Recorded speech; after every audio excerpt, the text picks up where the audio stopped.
जोरदार पावसाच्या पार्श्वभूमीवर कराड नगरपालिका अलर्ट मोडवर आलेली असून कराडचे नगराध्यक्ष राजनसिंह यादव त्याचबरोबर उपनगराध्यक्ष प्रताप साळुंके यांनी कराड शहरातील जी मोठमोठी झाडं आहेत त्यांची पाहणी केलेली आहे, रस्त्याच्या खड्ड्याची पाहणी केलेली आहे। नेमकं झाडांच्या बाबतीत त्यांचं काय नियोजन आहे विचार काय नियोजन आहे तुमचं? झाडपडीचे प्रकार होतात, फांद्या पडतात, जीवितहानी होती, काय नेमकं नियोजन?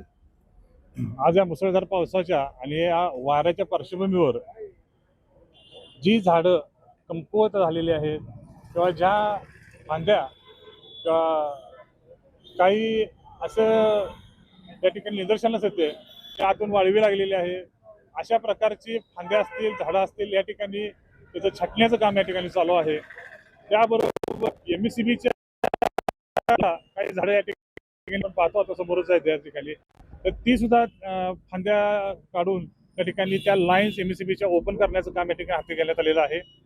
त्याबरोबर वृक्ष संवर्धनाच्या दृष्टिकोनातून सुद्धा जिथं जिथं झाडांना वाळवी लागली आहे त्यांना वाळवीची ट्रीटमेंट देणं, त्याबरोबर जमिनीच्या मुळांना झाडाच्या मुळांना कॉन्क्रीट असेल, डांबर असेल, हे पूर्ण चिकटल्यामुळं आज त्यांना मोकळा श्वास सुद्धा घेता येणं झालं। आज म्हणजे कराड नगरपालिका एक अत्यंत चांगला उपक्रम या ठिकाणी हाती घेत आहे की संपूर्ण झाडांचं जे मूळ आहे, खोड आहे, ते कॉन्क्रिटीकरण, डांबरीकरण, विरहित करणं, त्यांना भरबीर घालून त्या ठिकाणी एक चांगल्या पद्धतीनं वृक्षाचं त्या संवर्धन करणं हा आमच्या दृष्टिकोनात महत्त्वाचा उपक्रम आहे। काय सांगा, खड्ड्याची पाहणी करताय तुम्ही, नेमके खड्डे काय नियोजन? आज या ठिकाणी सर्व सदस्य मिळून अध्यक्ष आणि सर्व सदस्य खड्डे जिथं काही पडलेले आहेत त्याचा नागरिकांना त्रास होऊ नये त्यासाठी भरले जाणार आहेत। त्याचबरोबर ज्या लाईट्स ज्या ठिकाणी झाडांच्यामुळे लाईट्स नाहीत त्या लाईट्स व्यवस्थित लावल्या जाणार आहेत आणि नागरिकांना त्याचा चांगल्या पद्धतीचा आपला उपक्रम हा नगरपालिकेच्या वतीनं या ठिकाणी होणार आहे, असं आम्ही या ठिकाणी सर्व नमूद करतो।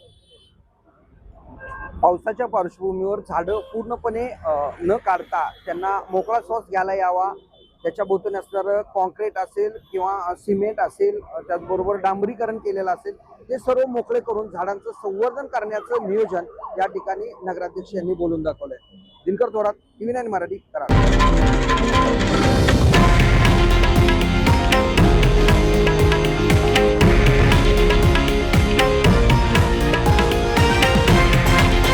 हे आहे देशातील नंबर 1 न्यूज नेटवर्क आणि आपण पाहत आहात TV9 मराठी, एकमेव।